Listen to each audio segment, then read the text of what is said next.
আসসালামু আলাইকুম সম্মানিত ভিউয়ার্স, আশা করি সবাই ভালো আছেন।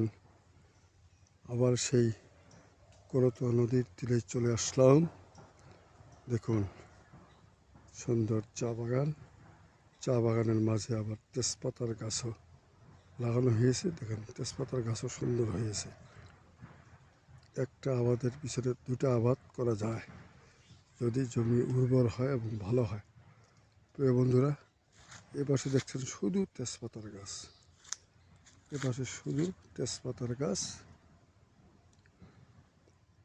এইখানটায় আপনাদের দেখছেন চা বাগান, তার পাশে আবার তেজপাতার গাছ।